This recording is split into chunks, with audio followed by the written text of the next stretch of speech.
بادشاہ وقت نے لیلا کو دربار میں بلایا، اور چونکہ بڑا شہرہ تھا، یہ جو مجنو جو تھا یہ شہزادہ تھا باقاعدہ، لیکن ہوش و حواس باختہ ہو گئے، بس محبت کا ایسا جنون چڑھا کہ اصلی نام بھی جاتا رہا۔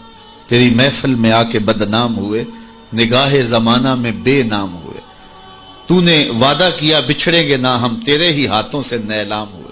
تشخص مٹ گیا، پہچان مٹ گیا، نام ہی مٹ گیا۔ کہتے ہیں یہ حضرت امام حسن اور حضرت امیر معاویہ کا جب وہ خلافت کا معاملہ تھا تو کسی نے اس سے پوچھا کہ ہاں بھئی تیری رائے کیا ہے، یہ اس دور میں ہوا ہے نا، تو کہا کہ ہاں تیری رائے کیا ہے؟ اس نے کہا دونوں ہی حقدار نہیں ہے، میری لیلا حقدار ہے۔ تو کہا آنتا مجنون، تو کہیں پاگل تو نہیں ہو گیا؟ تو اس سے اس کا نام مجنون پڑ گیا۔ تو مجنون نام پڑ گیا، نام تو کیس تھا اس کا، لیکن نام بھی مٹ گیا، تشخص بھی مٹ گیا، پہچان بھی مٹ گیا، شہزادہ ہو کے گلیوں میں رل گیا، نام بھی باقی نہ رہا۔ اللہ اکبر۔ تو خیر بڑی دہائی تھی، تو خلیفہ وقت نے دربار میں لیلا کو بلا لیا کہ تیرے حسن میں کون سا جادو ہے کہ تو نے ایک شہزادے کو حواس باختہ کر دیا، اس کو اپنی ہوش بھی نہیں رہی ہے، مجھے تو تیرے میں کوئی خوبی نظر نہیں آ رہی۔ گفت لیلا را خلیفہ کان تو ہی کس تو مجنو شد پریشان و غوی، از دیگر خوباں تو افزون نیستی، باقی عورتوں سے تو کوئی انوکھی تو ہے نہیں، تیرے سے زیادہ حسین تو میری لونڈیاں ہیں۔ گفت خامش کیوں تو مجنو نیستی، لیلا نے کہا بادشاہ چپ کر جا، تو کوئی مجنو تو نہیں، میں تمہیں خوبصورت نظر آؤں، تو کوئی مجنو ہے؟ دیدائے مجنو اگر بودے تو را، از دو عالم بے خطر بودے تو را، تیری آنکھ مجنو والی ہوتی پھر تو مجھے دیکھتا، تو ہوش دارو لیک مجنو بے خودست، در طریق عشق بیداری بدست، تو ہوش والا ہے اور مجنو ہوش کو چھٹی دے کے آیا، اور اس کوچے میں جو ہوش کی پونجی لے کر آئے اسے سودا نہیں ملتا۔ اللہ اکبر۔ یہاں ہوش گوا کے آنا پڑتا ہے، اس لیے تجھے میں کیسے خوبصورت دکھائی دوں؟ تو رومی سے نتیجہ نکالتے ہیں اگر لیلا کو دیکھنا ہو تو مجنو کی آنکھ چاہیے، اور اگر مصطفیٰ کو دیکھنا ہو تو ابو بکر کی آنکھ چاہیے، پھر جلوے انہی کے نظر آئیں گے۔ نماز پڑھ رہا تھا کوئی شخص، تو مجنو آگے سے گزرا، تو نمازی نے نماز توڑ کے اس کے منہ پہ تھپڑ مارا۔ تو میں پتہ نہیں نمازی کے آگے سے نہیں گزرتے؟ اس نے کہا میں نے دیکھا نہیں، میں ایک عورت کی محبت میں ایسا گرفتار تھا کہ مجھے ہوش نہیں رہا، لیکن افسوس تم پر، تم رب کی محبت میں مجھے دیکھ رہے تھے۔ ایک ماڈل مسلمان کیسا ہونا چاہیے؟ جب رب کے حضور کھڑا ہے تو دنیا کی خبر ہی نہیں ہے۔ سید علی المرتضیٰ کے بدن میں تیر پیوست ہو جاتا ہے، نماز میں کھڑے ہوتے ہیں تو یوں تیر نکال لیا جاتا ہے، آپ کو بعد میں پتہ چلتا ہے کہ میرے بدن سے تیر نکالا گیا ہے۔ یہ ہے عبادت میں خشوع۔ جب اس کے ہو گئے، محویت کا یہ عالم ہے کہ اسی کے ہو گئے، کسی غیر کی طرف خیال بھی نہیں گیا، کسی اور کی طرف دیکھیں کیوں، کسی اور کی طرف تکیں کیوں، جب نظارے اس کے ہیں نگاہوں میں، جب خیال اس کے ہیں۔ نماز ہے تو محویت، اپنی عصمت کا جوہر ہے تو اس کے گرد پہرے بٹھائے ہیں، مجال ہے کہ عصمت کے جوہر کو داغ بھی لگنے پائے، مجال ہے کہ خیال بھٹکنے بھی پائے، سوچوں میں آوارگی آنے پائے۔ یہ خیال جب جمع ہوا ہے کہ میرا اللہ مجھے دیکھ رہا ہے، پھر بند کوٹھڑی میں بھی جرم نہیں ہوتا۔ آپ نہیں دیکھتے کہ سارے دروازے بند کر کے بت کے اوپر موٹا کھیس ڈال کے زلیخا بولتی ہے تلک یوسف آ جاؤ نا، اب تو کوئی نہیں دیکھ رہا۔ کالا معاذ اللہ، جناب یوسف کہتے ہیں میں اللہ کی پناہ میں آتا ہوں، تو اس بے نور آنکھیں رکھنے والے اس پتھر کے مادو سے بھی حیا کرتی ہے، اس سے بھی پردہ کر لیا، جس کی بے نور پتھریلی آنکھیں دیکھتی بھی نہیں ہیں، تو میں اس سے حیا نہ کروں جو ساتویں کوٹھڑی میں بھی دیکھتا ہے۔ اللہ اکبر۔ اتنی روشنی برستی ہے کہ گناہ کا تصور ہی محال ہو جاتا ہے۔ اور جناب یوسف کو پتہ ہے کہ ساتوں دروازے بند ہیں اور تالے چڑھے ہوئے ہیں، لیکن اللہ کے یقین پہ حضرت یوسف دوڑتے ہیں، اللہ تالے پگھلا دیتا ہے، دروازے کھلنے لگتے ہیں، قفل گرنے لگتے ہیں۔ جب کوئی اس کا ہو جائے تو کوئی قفل، کوئی راستے کی بندش اس کا راستہ نہیں روک سکتی۔ اللہ بند مکفل راہیں بھی کشادہ کر دیتا، اس کے ہو کے تو دیکھو۔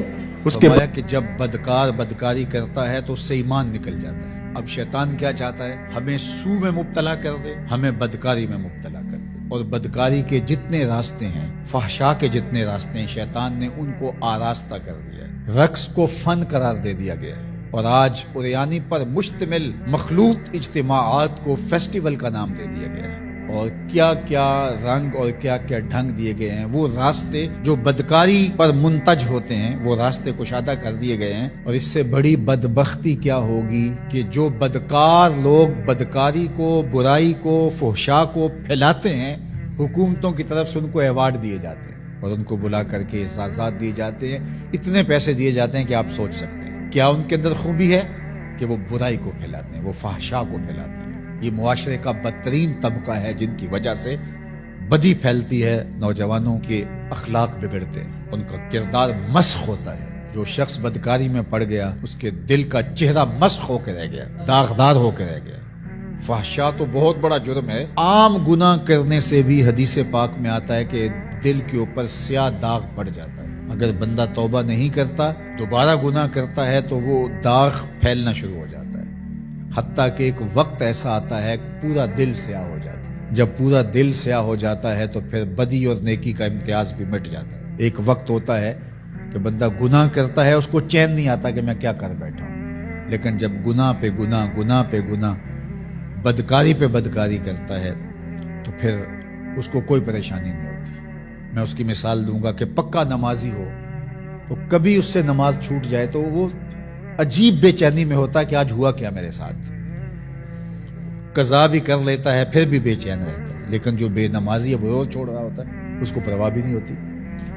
اگر کوئی شریف آدمی کسی کو ظلمن تھپڑ مار بیٹھے تو اتنی تکلیف اس کو نہیں ہوتی جتنی اس کو ہو رہی ہوتی ہے۔ دعا کرو کہ یہ دل دل ہی رہے، دل مصفہ رہے، دل مزکہ رہے، دل ستھرا رہے، دل پاکیزہ رہے۔ جتنی کوشش ہم اپنے چہرے کو، اپنے بدن کو، اپنے ظاہر کو سنوارنے کی کرتے ہیں، اس سے کہیں بڑھ کر اپنے دل کو سنوارنے کی کریں۔ باہو علیہ رحمہ نے کہا تھا، دل کالے نالو منہ کالا چنگا، جے کو یہ رمز پچھانے ہو۔ تو شیطان دل پہ ہی قبضہ جماتا ہے۔ شیطان جاسم علی قلب ابن آدم فاذا ذکر اللہ خنسا واذا غفل وسوسہ، تو یہ غافل نہ ہو پائے، ہر وقت اللہ کے ذکر میں رہو۔ اس لیے ہمیں 5 بار مسجد میں بلایا جاتا ہے۔ نمازیں ہیں تو ہم صبح ساری پڑھ لیں ایسا نہیں ہے، ہمیں مختلف اوقات میں بلایا گیا ہے۔ صبح اٹھتے ہی سجدہ ریز ہو جائے، پھر کام پہ جائیں، کام میں انہماک ہونے لگا تو پھر بلا لیا گیا، آؤ جو ظہر کے وقت، پھر گئے تھوڑا وقت گزرا تو پھر انہماک ہونے لگا، کھونے لگے تو کہا پھر آ جاؤ عصر کے وقت، پھر چھٹی ہوئی گھر جانے لگے، کہا پہلے نماز پڑھ لو، پھر کھانا کھایا، بچوں میں بیٹھے کھیل کود میں لگے، دل غافل ہونے لگا، کہا آ جاؤ پھر عشاء کے وقت آ جاؤ۔ اور نماز سے پہلے بھی ذکر، نماز کے بعد بھی ذکر، سونے سے پہلے ذکر، سونے کے بعد ذکر، اٹھتے ہوئے ذکر، کھاتے ہوئے ذکر، کھانے کے بعد دعا، آئینہ دیکھتے ہوئے دعا، لباس بدلتے ہوئے دعا، سیڑھیاں چڑھتے ہوئے، سیڑھیاں اترتے ہوئے، کسی چیز کو دیکھتے ہوئے، کسی مومن کو ملتے ہوئے۔ ہماری زندگی کو دیکھیے مسلمانوں کی، ہم تو ہر وقت ذکر میں رہتے ہیں، ہر وقت اسی کا نام جپ رہے ہوتے ہیں، کبھی السلام علیکم، کبھی سبحان اللہ، کبھی ماشاء اللہ، کبھی الحمدللہ، کبھی لا الہ الا اللہ، کبھی لا حول ولا قوت الا باللہ، کبھی اللہ اکبر، کبھی نماز، کبھی سجدہ، کبھی رکوع، کبھی قیام۔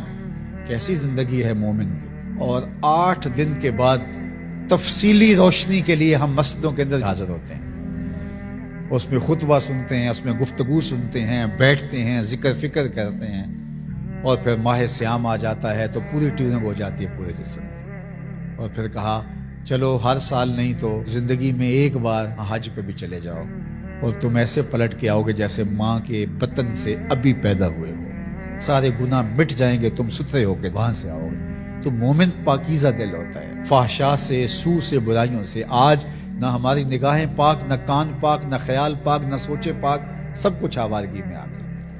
اس لیے ہمارا رب کیا چاہتا ہے کہ ہم نیک ہوں، صالح ہوں، پاکیزہ ہوں۔ بر الاصدقاء ہے کہ باپ کے رشتہ داروں اور دوستوں کے ساتھ، ماں کے رشتہ داروں اور سہیلیوں کے ساتھ حسن سلوک کیا جائے، تاکہ ان کی قبر میں روح آسودہ ہو۔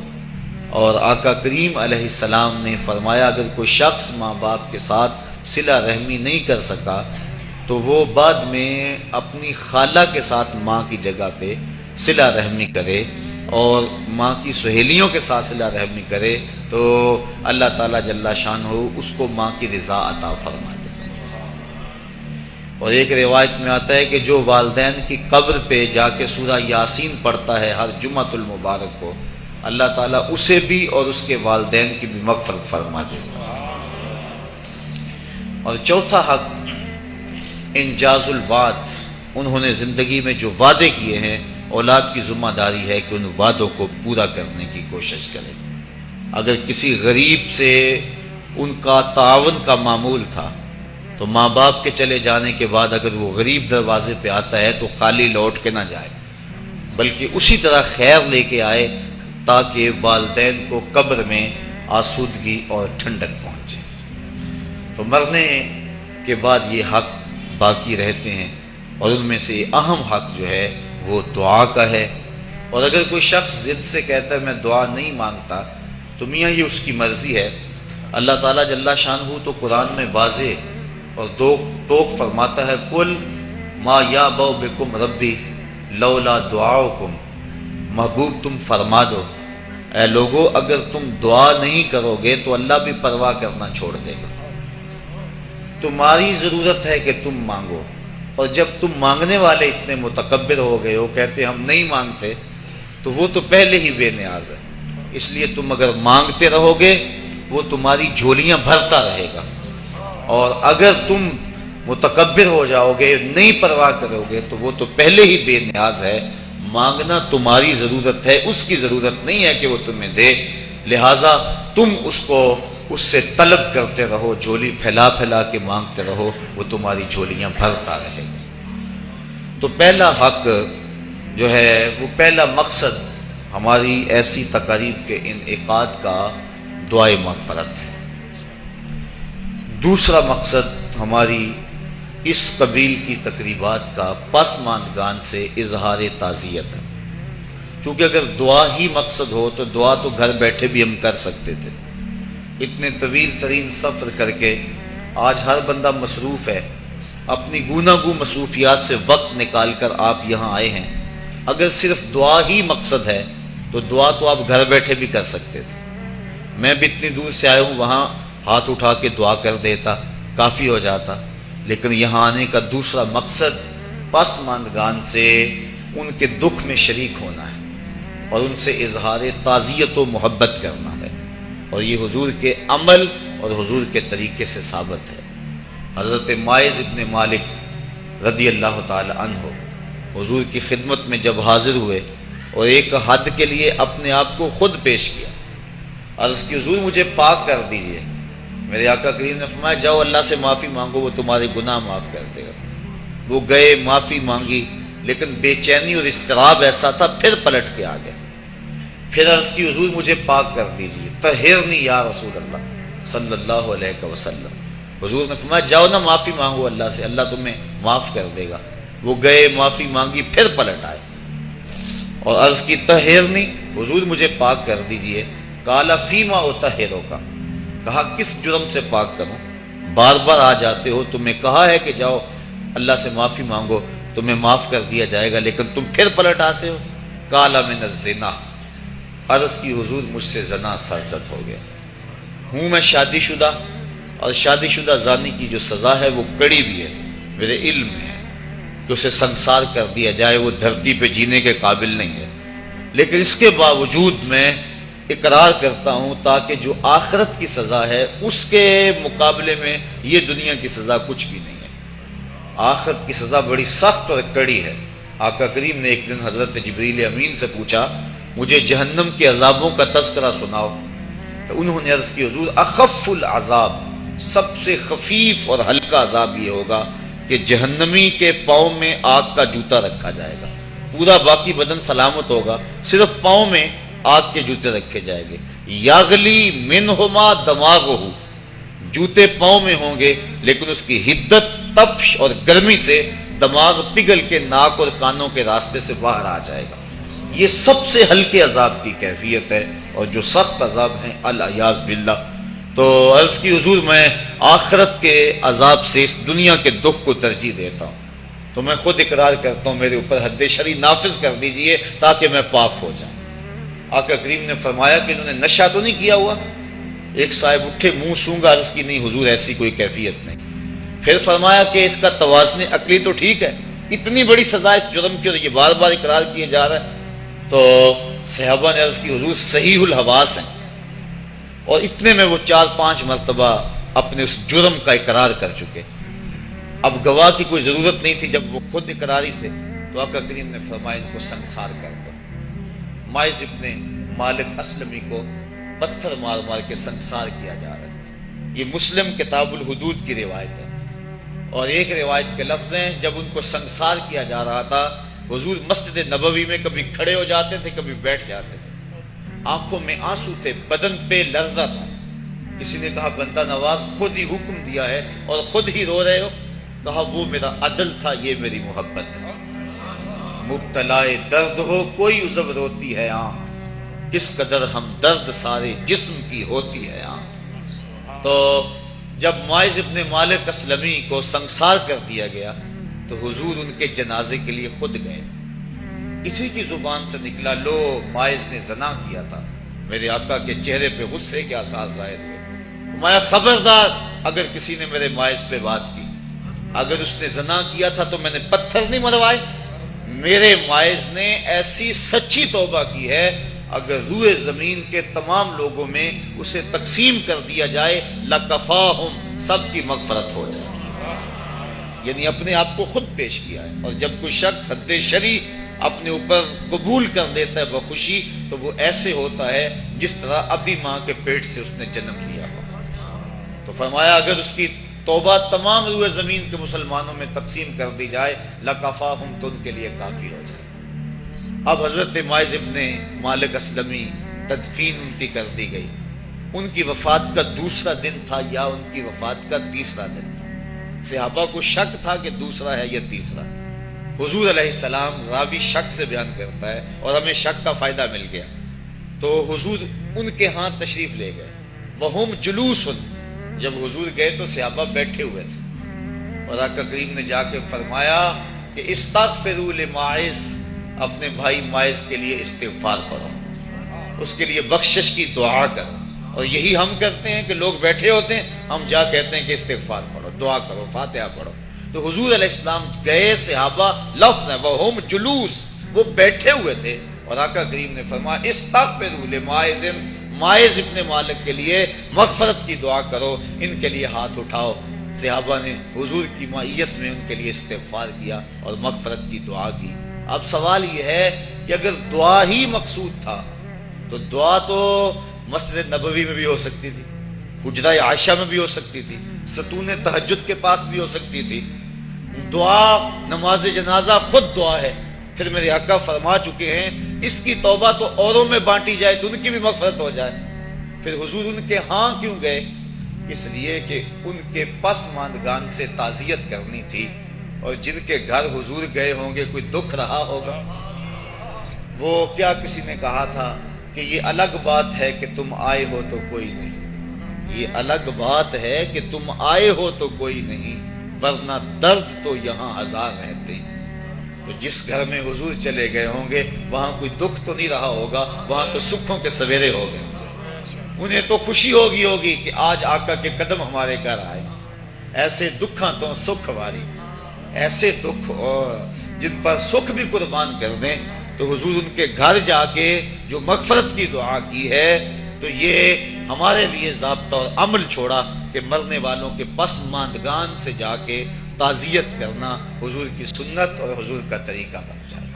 جیسے میں اور آپ اپنے ان عزیزوں کے ہاں آئے ہیں اور ہمارا مقصد ان کی ڈھارس بنانا ہے، کیونکہ ان کا وہ رشتہ اس دنیا سے چلا گیا جس کا بدل زمانے میں نہیں ہے۔ اللہ تعالیٰ جل شانہ نے ایسا رشتہ ماں کی صورت میں پیدا کیا ہے، جنت کی چھاؤں کا دنیا کے اوپر روپ ہے ماں کی ذات، جنت کی گھنی چھاں ہے ماں کا وجود، اور اللہ نے اپنی رحمتوں کو اگر کوئی صورت دی ہے تو وہ ماں کا روپ ہے، اور ماں کے سینے میں وہ تڑپتی ہوئی ممتا اور محبت کے وہ پگھلتے ہوئے جذبات رکھے گئے ہیں کہ دنیا پر ماں کے پیار کا بدل نہیں ہے۔ میں کہا کرتا ہوں آج کوئی شے بھی خریدنے نکلیں تو تو آپ وثوق سے نہیں کہہ سکتے یہ خالص ہے. ہر شے 2 نمبر دستیاب ہے، ہر شے میں ملاوٹ ہے، لیکن ایک چیز آج بھی ملاوٹ سے پاک ہے اور وہ ماں کا پیار ہے. ماں کی محبت آج بھی کھری ہے اور آج بھی اس میں کوئی ملاوٹ نہیں ہوئی. بچہ بوڑھا بھی ہو جائے لیکن ماں کے لیے وہ بچہ ہوتا ہے. ماں کی دعائیں اسی طرح اس کے لیے ہوتی ہیں اور بچہ آغوش مادر میں آ کر پھر طفل سادہ رہ جاتا ہے. یہ ماں کا پیار اور ماں کی محبتیں. ایک شاعر نے ماں کی محبت کا نقشہ کھینچتے ہوئے کیا خوبصورت بات کہی. وہ کہتا ہے مدت ہوئی میری ماں نہیں سوئی تابش، میں نے ایک بار کہا تھا مجھے رات کو ڈر لگتا ہے. کہا سحری کے وقت میں نے ایک بار اٹھ کے رات کو چونک کر کہا تھا مجھے رات کو ڈر لگتا ہے. مدت ہوگی اس بات کو، یہ قصہ پرانا ہو گیا ہوا ہے، مجھے بھی بھول گیا ہوا ہے، لیکن میری ماں رات کو نہیں سوتی، میرے بیٹے کو کہیں ڈر نہ لگ رہا. یہ ماں کے پیار کا روپ ہے. علامہ اقبال جب ان کی والدہ انتقال کر گئیں تو وہ دیار غیر میں تھے، تو اس وقت انہوں نے ایک طویل مرثیہ لکھا اپنی ماں کی یاد میں، جو آج بھی کلیات اقبال اردو مجموعہ میں ہے، جس کا عنوان ہے والدہ مرحومہ کی یاد میں.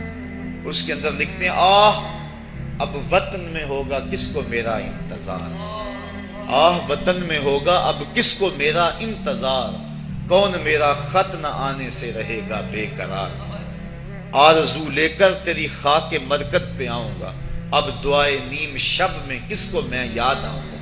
کون پچھلے پہر اٹھ کے دعا کرے گا؟ ہر ایک سے کہنا پڑتا نا جناب دعا کرنا، مولوی صاحب سے بھی عرض کرنا پڑتا حضور دعا میں یاد رکھنا، پیر صاحب سے گزارش کرنا پڑتی ہے جناب مجھے دودھ راتوں میں اور چاندنی راتوں میں مجھے یاد رکھنا. حاجی کو معتمر کو کہنا پڑتا جناب دیار حرم میں جا رہے ہو اور دیار حبیب میں جا رہے ہو، وہاں مجھے دعاؤں میں یاد رکھنا، سین حرم میں بھی اور جالی کے سامنے بھی. ہر ایک کو کہنا پڑتا ہے کہ مجھے دعاؤں میں یاد رکھنا. کبھی ماں کو بھی کہنا پڑا ہے کہ امی دعاؤں میں یاد رکھنا. ماں کے ہاتھ ویسے اٹھے رہتے ہیں اور جب ماں کے ہاتھ اٹھ جائیں اجابت کے سارے دروازے کھل جاتے ہیں. میں نے پڑھا کتب حدیث میں جو دعائیں رد نہیں ہوتی ان میں سے ایک ماں کی دعا ہے. جب ماں ہاتھ اٹھا دے تو جنت کے سارے دروازے کھل جاتے ہیں. اور یہ لازمی نہیں ہے کہ ماں رابعہ بصریہ ہو تو پھر ہی اس کی دعا قبول ہوتی ہے. اپلے تھاپتی ہوئی ماں اور لیپا پوتی کرتی ہوئی ماں جو ہے وہ مٹی سے بھرے ہوئے ہاتھ اٹھا دے تو اللہ ان ہاتھوں کو بھی خالی نہیں موڑتا. ماں جب بولتی ہے تو اس کے لہجے میں جبریل بولتا ہے. ماں جب مسکراتی ہے لگتا ہے جنت کی ساری کلیاں کھل اٹھی ہیں. ماں کے چہرے کی رونق اور ماں کے چہرے کی جو ہے وہ خوشی بیٹے کے دل کو حقیقی قرار اور حقیقی تسکین دیتی ہے. جو ٹھنڈ ماں کے ساتھ نصیب ہوتی ہے وہ کائنات میں کسی اور جگہ پہ نہیں ہے. جو گھنا سایہ ماں کے دامن میں ہے وہ کسی اور جگہ میسر نہیں ہو سکتا ہے. وہ کیا کہا تھا کسی نے کہ 5 سٹار ہوٹلوں میں کھانا کھانے میں وہ لذت کہاں جو چولہے پر بیٹھ کے ماں کے ہاتھوں سے پکی ہوئی چپاتیاں کھانے میں آتا ہے. عالی جناب حضرت صاحب کیا کیا اسٹیٹ سیکرٹری نام لیتے ہیں لیکن وہ لطف کہاں جو ماں اوئے ببلو اوئے پپو اور اوئے مٹھو کہہ کے پکارتی ہے. جو مٹھاس ان لفظوں کے اندر ہے وہ بڑے اور بھاری اور بھرکم الفاظ اور خطابات کے اندر کہاں ہے. اونچی کرسی پہ بیٹھنے کا وہ لطف نہیں ہے جو ماں کے قدموں میں بیٹھنے کا ہے. اللہ نے ماں کے روپ کے اندر ایک محبت اور ایک الفتوں کا ایک ایسا دریا دیا ہے کہ جس کے اندر انسان جب جاتا ہے تو اس کے دکھوں کے سارے میل دھل جاتے ہیں اور وہ بالکل آسودہ ہو جاتا ہے. یہ ماں کا روپ ہے، یہ ماں کا پیار ہے. تو ماں کا بچھڑ جانا، اس دنیا سے چلے جانا، یہ ایسے ہی ہوتا ہے جس طرح کوئی بندہ گھنے سائے میں کھڑا ہو تو اچانک اس کو دھوپ میں کھڑا کر دیا جائے، پھر اسے پتا چلتا ہے کہ کتنا گھنا سایہ تھا. جس طرح درخت ساری دھوپ اپنے اوپر سہتا ہے اور جو اپنے نیچے کھڑا ہو اس کو ٹھنڈک دیتا ہے، اسی طرح ماں باپ سارے دکھ اپنے اوپر سہتے ہیں لیکن اپنی اولاد کو ٹھنڈک پہنچاتے ہیں. ماں باپ کے اس دنیا سے چلے جانے کے بعد پتا چلتا ہے کہ میں کتنی گھنی چھاؤں سے کس کڑاکے دار دھوپ میں آ گیا ہوں اور میری زندگی کے اندر کتنے دکھوں کا زہر گل رہا ہے. جو زہر پہلے ماں ہمارے قریب نہیں آنے دیتی تھی، جو باپ ہمارے قریب نہیں آنے دیتا تھا، وہ اپنی باہوں میں اور اپنے سینے میں ان غموں اور دکھوں کو سمیٹ لیا کرتے تھے. تو ماں باپ کا اس دنیا سے چلے جانا یہ ایک ایسی محرومی ہے. میں اور آپ تو حیثیت ہی بلا کیا رکھتے ہیں. میرے اور آپ کے آقا و مولا نے بھی اس رشتے کی کمی کا احساس فرمایا. الحاویل الفتاوی کے اندر امام سیوطی نے اس واقعہ کو لکھا. ایک دن حضور حجرہ عائشہ سے مسجد نبوی میں آئے. تا حد نظر صحابہ حضور کے انتظار میں بیٹھے ہوئے تھے. جو ہی حضور کو دیکھا ادب سے کھڑے ہو گئے. وہ وقت بیت گئے جب لوگ پتھر مارتے تھے. اب یہ مدنی دور ہے, حکم ہو گیا ہے کہ میرے نبی کی آواز سے آواز بھی اونچی نہیں کریں. وہ لمحے بیت گئے جب لوگ آوازیں کستے تھے. اب حکم ہو گیا میرے نبی سے مسئلہ بھی پوچھنا ہے, پہلے گھر جاؤ, صدقہ لو, فقیر ڈھونڈو, خیرات کرو, پھر میرے نبی کی چوکھٹ پہ آؤ, تمہیں پتہ چلے کتنی اونچی بارگاہ میں جا رہے ہیں. تو یہ ادب کے زاویے اور ادب کے قرینے طے کرنا پڑتے ہیں. حضور آئے, مسجد میں قدم رکھا, تا حد نظر صحابہ سے ادب سے کھڑے ہو گئے. آقا کی آنکھیں چھم چھم برسنے لگیں اور حضور نے روتے روتے فرمایا, لو ادرکت والدیا او احدہما, کاش آج میرے ماں باپ زندہ ہو, یا ان میں سے کوئی ایک ہی زندہ ہوتا. وَأَنَا أُصَلِّي صَلَاةَ الْعِشَاءِ, اور میں لوگوں کو نماز عشاء پڑھا رہا ہوتا.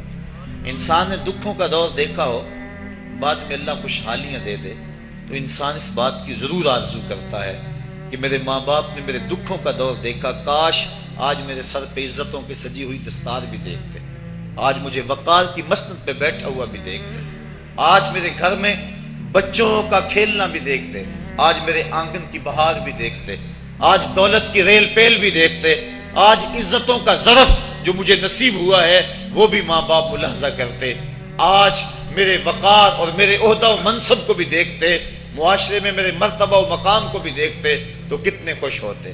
جب اللہ کسی کو دولت دیتا ہے, عزت دیتا ہے, شہرت دیتا ہے, تو جلنے والوں کی ایک طویل فہرست ہوتی ہے اور پیار کرنے والے بڑے تھوڑے ہوتے ہیں. لیکن ماں باپ بے لوث محبت کرنے والے ہوتے ہیں. تو انسان جب کسی ایسے مرحلے پہ پہنچتا ہے تو وہ ضرور یہ آرزو کرتا ہے, کاش آج میرے ماں باپ ہوتے تو وہ دیکھتے تو کتنا خوش ہوتے, ان کی آنکھیں کتنی ٹھنڈی ہوتی, ان کے دل کو کتنی تسکین پہنچتی مجھے اس مرتبے پہ پہنچا ہوا دیکھ کر. ظاہر ہے جب حضور پیدا ہوئے تو باپ کا سایہ سر پہ نہیں تھا. 6 سال کی عمر تھی, حضور اپنی ماں کے ساتھ مدینہ شریف گئے ہوئے تھے. واپسی پر ابوا کی ریت کے ٹیلے ہیں. سیدہ آمنہ کو سخت بخار ہو گیا اور انہوں نے سمجھا کہ یہ میرا بخار اب جان لیوا ثابت ہوگا. انہوں نے ام ایمن کو بلایا اور کہا میرے اس بیٹے کو بحفاظت امیر قریش عبد المطلب تک پہنچا دینا. پھر حضور کو سامنے بٹھایا, سر پہ ہاتھ رکھا. جب سیدہ آمنہ نے اپنے بیٹے کے سر پہ ہاتھ رکھا, بیوہ ماں کا ہاتھ جب اپنے یتیم بچے کے سر پہ آیا تو ابوا کی ریت کے ذرے بھی رونے لگے. سیدہ آمنہ کچھ کہنا چاہتی تھی لیکن ضبط کے بندھن ٹوٹ گئے, آنکھوں سے سیلاب اشک جاری ہو گیا. تو جو کہنا چاہ رہی تھی اس میں چند جملے ادا کیے جو ابن حشام نے محفوظ کیے. سیدہ آمنہ نے کہا, بیٹا ہر نئی چیز نے پرانی ہو جانا ہے, ہر باقی نے فنا ہو جانا ہے, میں بھی جا رہی ہوں. وَذِكْرَ بَاقٍ وَوَلَدْتُ طُهْرًا, لیکن میرا ذکر نہیں مٹے گا, میں تیرے جیسا ستھرا بیٹا چھوڑ کے جا رہا ہوں. جن ماؤں کے بیٹے اتنے اچھے ہوں ان ماؤں کا ذکر نہیں مٹا کرتا. یہ آخری لفظ تھے سیدہ آمنہ کے. اس کے بعد ان کا انتقال ہو گیا. حضور اپنی ماں کے جسد سے لپٹ کر روتے تھے اور کہتے امی آپ آگے بولتی کیوں نہیں ہیں. 6 سال کی معصوم عمر, ابوا کی ریت کے ٹیلے, کونین کے سردار کے لیے یہ دکھوں کی کہانیاں. اللہ کے محبوب علیہ السلام نے وہیں اپنی ماں کی تدفین کی اور اپنی ماں کی قبر کے اوپر پتھروں کے ٹکڑے رکھے. اور یہاں آج ہو بھی کیا سکتا تھا. مدینے میں حضور کی ماں کا انتقال ہوتا, کتنے صحابہ جنازے میں ہوتے, فرشتے جنت سے پھول لے کر آتے حضور کی ماں کی قبر پہ چڑھانے کے لیے. یہ ابوا کی ریت ہے, مسافرت, غربت. حضور نے مٹی کے اس تودے کے اوپر اپنی ماں کی قبر کے اوپر پتھر کے ٹکڑے رکھے. اور وہ کیا کسی شاعر نے کہا تھا, تجھے کن پھولوں سے ہم کفن دیں, تو جدا ہی ایسے موسموں میں ہوا جب درختوں کے ہاتھ پھولوں سے خالی تھے. حضور نے اپنی ماں کی تدفین کی اور پھر ام ایمن کے ساتھ بیٹھ کے حضور واپس آ گئے. 8 سال کی عمر تھی کہ امیر قریش حضرت عبد المطلب کا بھی انتقال ہو گیا. میں نے ابن حشام میں پڑھا ہے کہ جب امیر قریش کا جنازہ اٹھا تو پورا مکہ امڈ آیا جنازے میں، لیکن 8 سال کا ایک بچہ تھا جو دیواروں سے لگ لگ کے روتا تھا، آج اس کا یہ سہارا بھی چلا گیا۔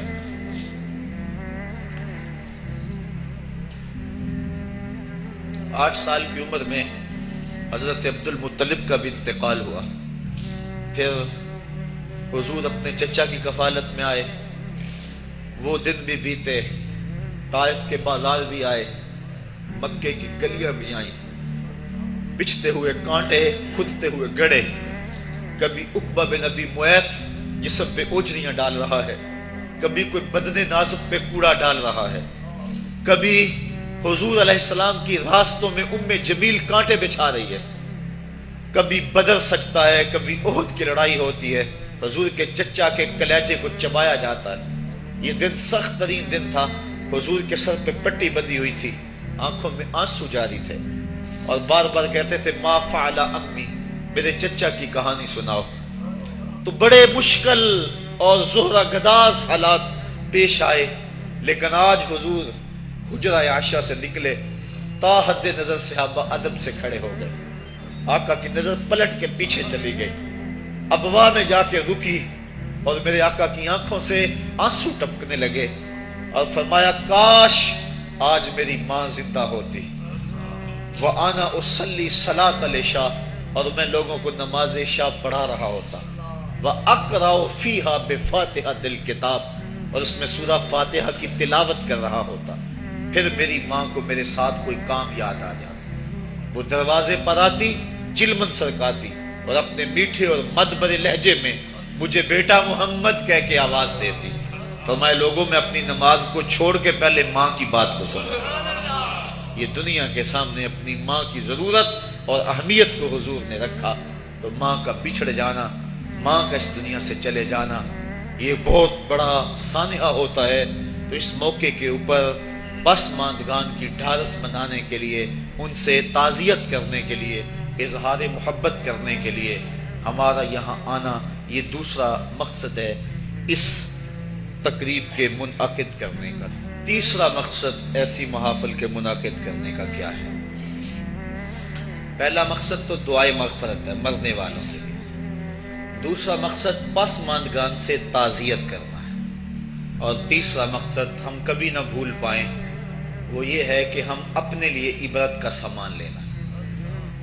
آج کوئی قبر میں ہے اور ہم جمع ہو رہے ہیں، کل ہم قبر میں ہوں گے اور ہمارے لیے کوئی اور جمع ہو رہا ہو۔ خیر کنے فلاں و غنیمت شمار عمر، زاں بیشتر کے بانگ برائت کے فلاں نمان۔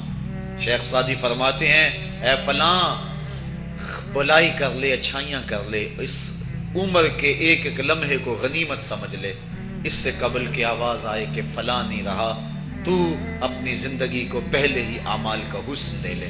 تو یہ وقت میرے اور آپ کے اوپر آنے والا ہے کہ ہمارے لیے بھی لوگ جمع ہو رہے ہیں، ہم قبر میں اب تنہائیوں اور قبر کی پہنائیوں میں موجود ہوں گے، اور لوگ ہمارے لیے جمع ہو رہے ہوں گے، قبل اس سے کہ وہ وقت آئے کوئی حجت باقی نہ رہے، مجھے اور آپ کو اپنے اعمال کی اصلاح کر لینی چاہیے۔ امام غزالی نے ایک بڑی خوبصورت بات لکھی، آپ فرماتے ہیں اللہ نے مرنے والوں کے ذریعے سے جو باقی زندہ بچ گئے ہیں ان پر احسان کیا۔ عرض کی گئی احسان کیسے؟ وہ تو دکھوں میں مبتلا ہیں، جن کا بھائی چلا گیا ان کا کلیجہ پھٹ رہا ہے، جن کا باپ چلا گیا ان کی دنیا اندھیر ہو گئی، جن کی ماں چلی گئی ان کے سامنے روشنی کا کوئی حوالہ نہیں رہا ہے، جس کا بیٹا چلا گیا اس کی کمر ٹوٹ گئی، جس کا بھائی چلا گیا اس کے بازو ٹوٹ گئے، اور تم کہتے ہو اللہ نے مرنے والوں کے ذریعے سے جو باقی پسماندگان ہیں ان پر احسان کیا۔ یہ احسان کیسے ہے؟ تو امام غزالی فرماتے ہیں احسان اس معنی میں ہے کہ اللہ نے مرنے والے کی موت کو ان باقیوں کے لیے عبرت کا نشان بنایا ہے۔ اگر اس کی موت ان کے لیے عبرت بنا دی جاتی تو یہ کیا کرتا؟ تو اللہ تعالیٰ نے گویا ان کی موت سے اس کو ایک اور موقع سنبھلنے کا دیا ہے کہ وہ لوگوں کی، عزیزوں کی، رشتہ داروں کی موت کو دیکھ کر اپنی زندگی کی راہوں کو ٹھیک کر لیں۔ یہ جو مرنے والے ہیں یہ ہمارے لیے پیغام ہے موت کا، اور ہم ان سے دیکھ کر اپنی زندگی ٹھیک کر سکتے ہیں۔ حضرت یعقوب علیہ السلام